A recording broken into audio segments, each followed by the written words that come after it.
السلام عليكم ورحمة الله وبركاته. تحية طيبة للجميع متابعين قناة أبو البدر سات على يوتيوب. النهاردة حضرات هنتعرف على القنوات الناقلة المفتوحة على قمر نايل سات لمتابعة مباراة المكسيك وإنجلترا في الدور الستاشر، وإن شاء الله يكون المتأهل لحضرات هيواجه اللي فايز من النرويج أو البرازيل.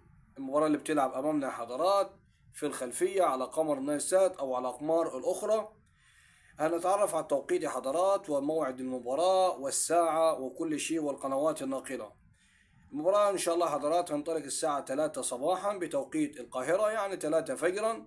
القنوات الناقلة حضرات، وطبعا انتوا عارفين القنوات البين سبورت الماكس هتكون بين سبورت ماكس 2، بين سبورت ماكس 4، بين سبورت ماكس 4K.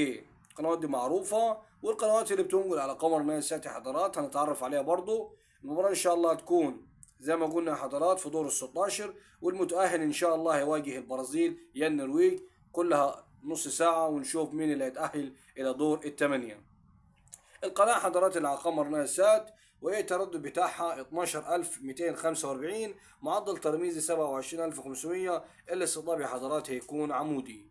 في قناة أخرى حضرات وهي قناة الجزائر الرياضية، ترددها حضرات هيكون 11679، معدل ترميز 27500. الاستضافة حضرات هيكون أفقي، وده واخدة أكتر من 40 مباراة حضرات، بس بتشتغل بشفرة البيس. هتوقف على القناة كده وتدوس زيرو، هتفتح معاك الخانة دي بتكتب فيها 11 4 صفار 11 8 صفار اوكي، والقناة بتفتح معاك بدون اي مشاكل على قمر نايل سات، والمباراة شغالة بدون اي مشاكل على قمر نايل سات يا حضرات بدون اي شيء.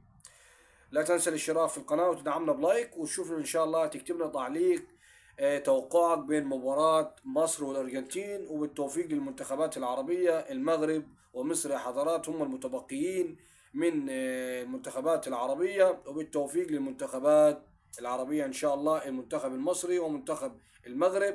فأتمنى تكتبونا تعليقات أو توقعاتكم لمباراة الأرجنتين ومصر إن شاء الله، ونكون في حلقة جديدة مع أبو البدر سعد. والسلام عليكم ورحمة الله وبركاته.